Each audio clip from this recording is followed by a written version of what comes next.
नमस्कार बच्चों, आपका स्वागत है आपके अपने यूट्यूब चैनल खन्ना क्लासेस पर। और ये हमारा वीडियो क्लास 27 है और हम सामाजिक विज्ञान विषय को पढ़ रहे हैं, जिसमें हम अध्याय 4 कक्षा 10 के लिए और उसमें टॉपिक पढ़ रहे हैं हम भारत में विदेशी व्यापार व आयात निर्यात। इसके पहले 26 हम पढ़ चुके हैं कि विदेशी व्यापार व उसका आर्थिक योगदान। इस टॉपिक को हम 26 नंबर के वीडियो में पढ़ चुके हैं। अब हम पढ़ने वाले हैं 27 नंबर का वीडियो आज, और टॉपिक रहेगा भारत में विदेशी व्यापार आयात व निर्यात। ये हमारा आखिरी वीडियो है इस अध्याय का। अध्याय 4 इस वीडियो के साथ समाप्त हो जाएगा। फिर हम अध्याय 4 तक अध्याय 1, 2, 3, 4 की वीडियो क्लास कर चुके हैं। अब हम करेंगे इनके इम्पोर्टेंट क्वेश्चंस, महत्वपूर्ण प्रश्नोत्तरी परीक्षा की दृष्टि से। ठीक है, तो चलिए शुरू करते हैं आज की क्लास। बस क्लास शुरू करने से पहले बस आपसे एक निवेदन है कि चैनल को ज़्यादा सब्सक्राइब करिए, शेयर करिए और लाइक करिए। और कुछ अगर आपको समझ नहीं आ रहा है या कुछ टॉपिक समझ ना आए हो तो कमेंट्स करिएगा। ठीक है, चलिए शुरू करते हैं आज की अपनी क्लास। तो बच्चों, हम पढ़ते हैं भारत का विदेशी व्यापार। यानी पहले हमने बात की थी केवल विदेशी व्यापार के बारे में और उसका योगदान। विदेशी जो व्यापार होता है उसका किसी देश के आर्थिक उन्नति में क्या योगदान होता है, उनके क्या क्या कारक होते हैं, क्या क्या कारण होते हैं, ये हम पढ़ चुके हैं पिछली क्लास में। अब हम पढ़ेंगे भारत का विदेशी व्यापार, यानी कि हम अब भारत देश के दृष्टिकोण से हम विदेशी व्यापार को समझेंगे और आयात निर्यात के बारे में जानकारी लेंगे। तो एक हम विदेशी व्यापार की परिभाषा हम उसमें बता चुके हैं कि जब एक देश तो दूसरे देश से कुछ वस्तुओं का विनिमय करता है, लेना देना करता है, एक दूसरे को देते हैं लेते हैं, तो उसको हम विदेशी व्यापार बोलते हैं। जब अंतर्राष्ट्रीय लेवल पर होता है, दो राष्ट्रों के बीच होता है, तो उसको अंतर्राष्ट्रीय व्यापार बोलते हैं। यहाँ पे भी वही परिभाषा है कि एक देश का अन्य देशों के साथ वस्तुओं का जो विनिमय होता है, एक देश का अन्य देशों के साथ जिन वस्तुओं का विनिमय होता है उसे विदेशी व्यापार कहते हैं। विदेशी व्यापार की संरचना से आशय आयात एवं निर्यात की वस्तुओं से है। जब एक देश से वस्तुओं को दूसरे देश भेजा जाता है, देखिए यहाँ परिभाषा आयात निर्यात की मैं पिछले वीडियो में भी बता चुका हूँ, यहाँ पे भी दिया है कि जब एक देश से वस्तुओं को दूसरे देश भेजा जाता है तो उसे निर्यात कहते हैं। इसके विपरीत जब अन्य देश से वस्तुओं को मंगाया जाता है उसे आयात कहते हैं। यानी कि ये देश हमारा इंडिया समझ लो, ये हम अमेरिका समझ लें, ब्रिटेन समझ लें, कुछ भी। जब हम इंडियन हैं, हम वी आर इंडियन, और जैसे हम जब भारत देश से चीज़ों को हम अमेरिका भेजेंगे तो वस्तु हमारे लिए हो जाएंगी, तब ये कहलाएगा हमारे लिए निर्यात। और जब हम अमेरिका से वस्तुओं को मंगाएंगे तो उसको हम बोलेंगे आयात। ठीक है, चलिए आगे पढ़ते हैं। प्राचीन काल में भारत के व्यापारिक संबंध पश्चिम एशिया और यूरोपीय देशों से थे। भारतीय व्यापार की मुख्य विशेषता सदा ही निर्यात अधिक रही है, यानी कि हमने हमेशा चीज़ों को बाहर भेजा ही है। इसलिए भारत को सोने की चिड़िया कहा जाता था पहले, लेकिन यह क्रम अधिक समय तक नहीं चला। ब्रिटिश सरकार ने अपनी राजनीतिक शक्ति के आधार पर भारतीय व्यापार के ढांचे को एकदम उलट दिया। यानी कि बच्चों, पहले जब भारत को सोने की चिड़िया कहा जाता था, आप लोगों ने सुना होगा, तब क्या था कि हमारे देश से केवल वस्तुओं का निर्यात होता था, हम वस्तुओं का ज़्यादा से ज़्यादा निर्यात करते थे। लेकिन जैसे ही भारत देश में ब्रिटिश आए और उनकी सरकारों ने क्या किया, राजनीतिक शक्ति के आधार पर भारतीय व्यापार को ढांचे को उलट दिया और हम निर्यात पर ना डिपेंड होके हम फिर आयात पर डिपेंड हमको निर्भर होना पड़ा। आगे पढ़ते हैं कि भारतीय संदर्भ में ब्रिटिश सरकार ने दोहरी व्यापार नीति अपनाई, जिसके अनुसार इंग्लैंड में निर्मित माल को भारत में बिना किसी प्रतिबंध के आयात किया जाने लगा और भारत में औद्योगिक माल के निर्यात को हतोत्साहित किया गया। यानी कि अंग्रेजों ने क्या किया था हिंदुस्तान में आके कि जो भी माल बाहर से आता था, आयात किया जाता, उस पर कोई टैक्स नहीं लगाया, सब टैक्स फ्री कर दिया। और जो चीज़ें जाती थी तो उनको हतोत्साहित हुए, क्योंकि बाहर से चीज़ें सस्ते दामों में फिर मिलने लगी, तो लोग ने अपने देश का माल खरीदना कम कर दिया और फिर बाहर वाले भी नहीं खरीदते। तो इस तरह से निर्यात को हतोत्साहित किया। इससे भारतीय उद्योग नष्ट ही नहीं बल्कि भारतीय अर्थव्यवस्था को ब्रिटेन के हितों को पूरा करने का साधन मात्र बना दिया गया। आगे, स्वतंत्रता प्राप्ति के समय भारत का विदेशी व्यापार औपनिवेशिक व्यापार का रूप ले लिया हुआ था। भारत का अधिकांश व्यापार ब्रिटेन राष्ट्रमंडलीय देशों के साथ था। भारत के निर्यात में जूट, चाय, सूती वस्त्र, मसाले, अभ्रक, मैग्नीज प्रमुख थे। आयात में मुख्य रूप से निर्मित वस्तुएं होती थीं।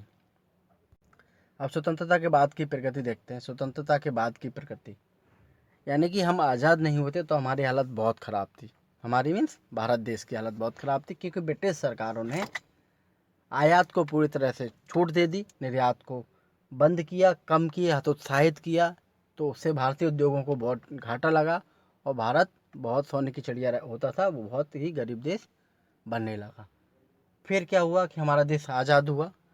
तो स्वतंत्रता के बाद क्या प्रगति की हमने, उसके बारे में अगले पैराग्राफ में हम बात करने वाले हैं। तो चलिए पढ़ते हैं। सन 1947 में देश विभाजन के बाद जूट, कपास, चावल के उत्पादन क्षेत्र पाकिस्तान में चले गए। क्यों 47 के बाद जब बंटवारा हुआ तो देखिए इन 3 चीज़ों के उत्पादक क्षेत्र पाकिस्तान में चले गए। फलस्वरूप भारत जूट, कपास, चावल का आयात करने लगा। तो हम अब सारे क्षेत्र वहीं चले जाएंगे, उत्पादन क्षेत्र पाकिस्तान में, तो वहाँ से इन वस्तुओं का हम आयात करने लगे अपनी ज़रूरत के अनुसार। इस प्रकार देश का व्यापार संतुलन बिगड़ गया। स्वतंत्रता के बाद भारत के व्यापार में अनेक महत्वपूर्ण परिवर्तन हुए। 1947 के पूर्व भारत 50 वस्तुओं का निर्यातक था। यानी कि 50 वस्तुएं आज़ाद होने के पूर्व हम भेजते थे बाहर विदेशों में, और अब भारत 7500 वस्तुओं का निर्यात करता है। अब भारत कितना 7500 वस्तुएं हम भेज रहे हैं बाहर। तो देश को विकासशील अर्थव्यवस्था की आवश्यकता के अनुरूप आयातित वस्तुओं में भी वृद्धि हुई। विगत कुछ वर्षों में मूल वृद्धि के कारण व्यापार संतुलन प्रतिकूल होता जा रहा है, क्योंकि महंगाई बढ़ती जा रही है। अब देखिए भारत की आयात संरचना क्या क्या है। भारत में आयात संरचना में 3 प्रकार की वस्तुएं सम्मिलित हैं जो कि आती हैं। देखिए पहला है पूंजीगत वस्तुएं, जैसे मशीन, धातुएं, अलोह धातुएं, परिवहन साधन आदि। कच्चे माल में खनिज तेल, कपास, जूट, रासायनिक वस्तुएं। कच्चे माल में ये सब चीज़ें आती हैं। पूंजीगत वस्तुएं, पैसा देके सीधी सीधी वस्तुएं हमें मिलती हैं। उपभोक्ता वस्तुएं, खाद्यान्न, विद्युत उपकरण, औषधीय, वस्त्र, कागज आदि, ये सब उपभोक्ताओं के लिए सीधा सीधा मिल जाता है। हम निर्यात की चीज़ें देखें तो भारत के निर्यातकों को 4 श्रेणियों में बांटा गया है। आयात कितने बांटा गया है? 3 में, निर्यात 4 में। देखिए कच्चा माल वहाँ था, अब देखिए कच्चे माल हम क्या क्या भेजते हैं। ठीक है, खाल, चमड़ा, ऊन, रुई, कच्चा लोहा, मैग्नीज, खनिज पदार्थ, हीरे, जवाहरात, ये हम भेजते हैं। पूंजीगत वस्तुओं में मशीनें, परिवहन उपकरण, लोहा इस्पात, इंजीनियरिंग वस्तुएं, सिलाई मशीन, हम भेजते हैं। खाद्यान्न में अनाज, चाय, तंबाकू, खाद्यान्न में अनाज, चाय, तंबाकू, कॉफ़ी, काजू, मसाले, ये हम भेजते हैं। और विनिर्मित वस्तुओं में जूट का सामान, कपड़ा, चमड़े का सामान, रेशम के वस्त्र, तैयार कपड़े, सीमेंट, रासायनिक पदार्थ, खेल का सामान और जूते, ये हम निर्यात करते हैं। ठीक है, आगे देखते हैं। भारत के 11 प्रमुख व्यापारिक भागीदार देश निम्नलिखित हैं, जिनमें भारत का 48% व्यापार होता है। 11 देश हैं, इनमें हम 48% हम जिनसे हम अपना व्यापार करते हैं, जैसे संयुक्त राज्य America, United kingdom, Belgium, Germany, Japan, Switzerland, Hong Kong, संयुक्त अरब अमीरात, चीन, सिंगापुर, मलेशिया। संयुक्त राज्य अमेरिका भारत का सबसे बड़ा व्यापारिक भागीदार रहा है। वर्ष 2005-06 में चीन दूसरे व्यापारिक भागीदार के रूप में उभरा। चीन के साथ व्यापार में प्रभावशाली वृद्धि अयस्क धातुएं, लोहा इस्पात, जैव रसायन के निर्यात, मशीनरी, रसायन के आयात से हुई। संयुक्त अरब अमीरात, सिंगापुर अगले प्रमुख भागीदार राष्ट्र हैं। सिंगापुर भारत को कीमती पत्थर, धातुएं, खनिज तेल, जहाज व नाव, अन्य मशीनरी निर्यात करता है। और सिंगापुर भारत से अन्य मशीनरी, इलेक्ट्रिकल मशीनें, जैव रसायन, पुस्तकें, अखबार, पांडुलिपियाँ, हवाई जहाज, अंतरिक्ष यान का आयात करता है। सिंगापुर हमको चीज़ें देता है और ये निर्यात में चीज़ें जो हमसे लेता है वो हैं। अब देखिए, भारत में निर्यात संवर्धन और आयात प्रतिस्थापन, ठीक है। स्वतंत्रता प्राप्ति के बाद से भारत के आयातों में तेज़ी से वृद्धि हुई, लेकिन निर्यातों की मात्रा में भी अपेक्षित वृद्धि ना हो सकी। यानी कि हम उसके बाद चीज़ें मंगाने का हमारा प्रतिशत बढ़ा, लेकिन भेजने का प्रतिशत हमारा उस लेवल से नहीं बढ़ पाया। परिणाम स्वरूप भारत का भुगतान संतुलन प्रतिकूल होता गया। विदेशी व्यापार के बढ़ते हुए घाटे को रोकने के लिए जहां एक और निर्यात बढ़ाने की आवश्यकता महसूस हुई, क्योंकि हम बाहर से चीज़ हमारी आती ज़्यादा थी, हम कम पाते थे, तो वो घाटा पूरा करने के लिए निर्यात बढ़ाने की आवश्यकता महसूस की गई। वहीं आयातों में कटौती करने के प्रयास आवश्यक समझे गए। अतः व्यापार घाटे को नियंत्रित करने के लिए निर्यात संवर्धन एवं आयात प्रतिस्थापन का नीति अपनाने का बल दिया। यानी कि निर्यात को हम बढ़ाएं और जो आयात हो रहा है उसको कहीं ना कहीं हम निर्यात से प्रतिस्थापित करें, आयात की जगह पे हम निर्यात करने लगें, ठीक है। अब देखिए, ये परिभाषा है, निर्यात संवर्धन क्या है और आयात प्रतिस्थापन क्या है। अब हम इनको अच्छे से समझते हैं। निर्यात संवर्धन ऐसी प्रक्रिया है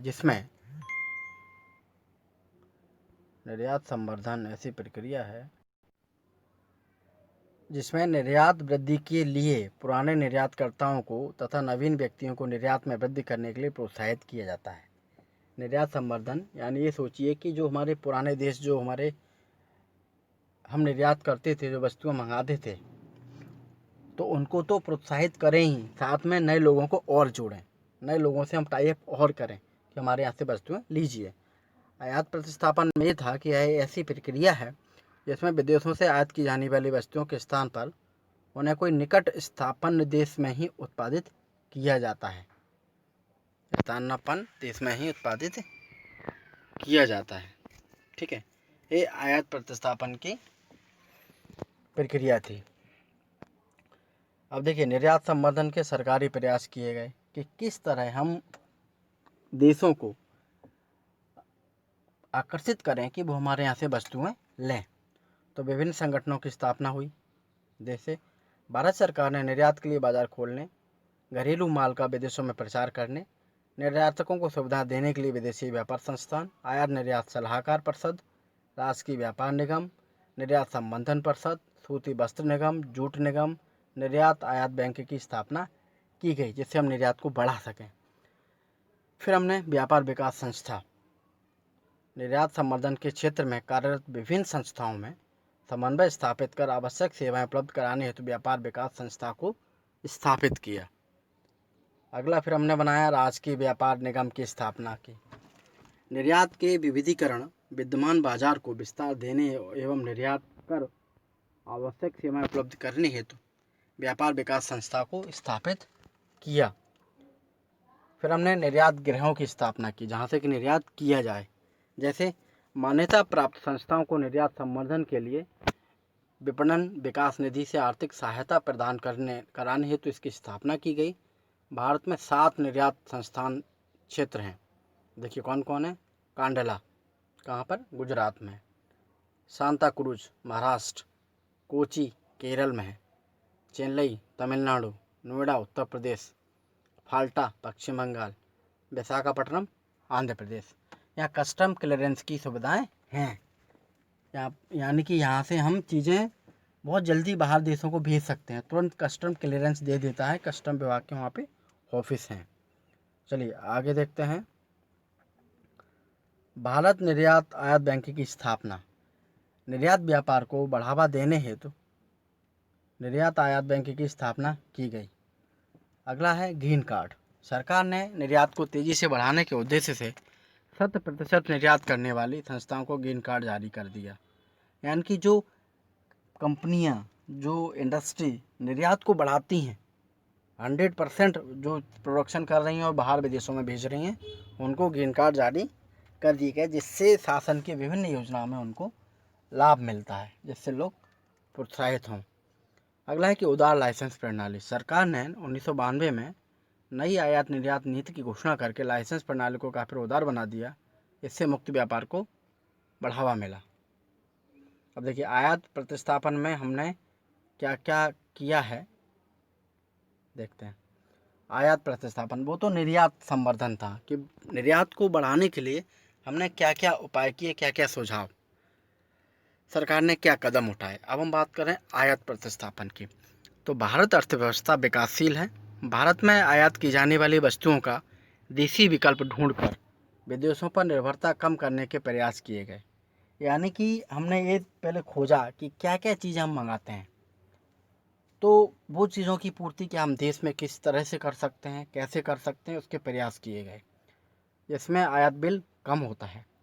आयात बिल की कमी से विदेशी मुद्रा की भी बचत होती है, औद्योगिकरण को बल मिलता है, क्योंकि एक तो आयात के लिए हम जो खर्च कर रहे हैं वो खर्चा रुकेगा, दूसरा हमारे यहाँ हमको इंडस्ट्री लगानी पड़ेगी, रोजगार के अवसर भी बढ़ेंगे एवं बेरोजगारी का दबाव घटेगा। इस प्रक्रिया से देश का आर्थिक विकास आत्मनिर्भरता की ओर आगे बढ़ता है। अब देखिए व्यापार किस तरह हुआ। 2004, 5, 5, 6, 4, 5, 5, 6 ये डाटा दिया है, ये निर्यात का डाटा है और ये आयात का है। पश्चिमी यूरोप से हमने 2004 और 2005-6 इनमें हमने कितना निर्यात किया, देखिए कितना सामान हमने भेजा, ये करोड़ों में 19,501 करोड़ का सामान हमने भेजा था। 24,563 करोड़ का सामान हमने 5-6 में भेजा। हमने मंगाया कितना, 25,428 करोड़ का सामान हमने मंगा लिया पश्चिमी यूरोप से, और 29,834 करोड़ का हमने 2005-6 में मंगा लिया। अब देखिए कि हमने 2004-5 में सामान कितना बेचा पश्चिमी यूरोप कंट्रियों को, 19,501 करोड़ का, और हमने खरीद कितना लिया उनसे, 25,428 करोड़ का। तो 4,000 करोड़ तो हम ऑलरेडी यहाँ घाटे में हैं, क्योंकि हमने उनका सामान खरीदा ज़्यादा है, हमने बेचा कम। ऐसे ही 5-6 में हुआ, हमने 24,563 करोड़ का सामान हमने बेचा उनको, और हमने कितने का सामान खरीद लिया, 29,834 करोड़ का। तो हमको हमेशा आयात का जो खर्च है ये कम करना, आयात हमको कम करना है, निर्यात हमको बढ़ाना है कि हमारी चीज़ें केवल बिचें।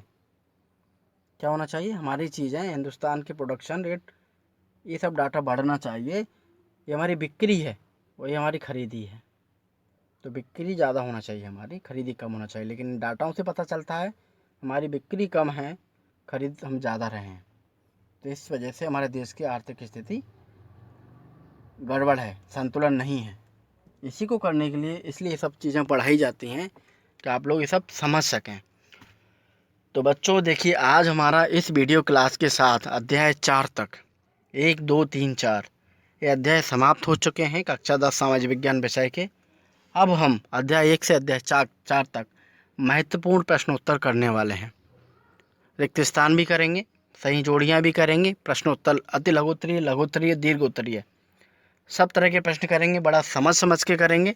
वो अभी भी जिनने ये सारे हमारे वीडियो देखे हैं 26-27 इतने भी वीडियो हैं, उनको तो प्रश्नोत्तर इतने से उनको आंसर खुद पता है। खुद जब हम प्रश्नोत्तर की क्लास लेकर आएंगे ना, तो आपको खुद से पता चलेगा कि अरे ये तो मेरा पढ़ा हुआ है, आपको रिकॉल होगा, याद आएगा कि मैं पढ़ चुका हूँ, ये मुझे पता है। तो इसलिए हमारे साथ जुड़े रहिए और ज़्यादा से ज़्यादा अपने फ्रेंड्स को शेयर कर दीजिए वीडियो को और लेक्चर को, क्योंकि अब हम प्रश्नोत्तर करने वाले हैं, तो ज़्यादा से ज़्यादा लोग जुड़ जाएं और फ़ायदा ले सकें। चलिए हमारे साथ जुड़े रहें, इसके लिए आपका बहुत बहुत धन्यवाद। जिन लोगों ने सब्सक्राइब नहीं किया वो सब्सक्राइब ज़रूर करें, और कर चुके हैं तो वो ज़्यादा से ज़्यादा शेयर करें अपने फेसबुक पर, ट्विटर पर और व्हाट्सएप ग्रुप में।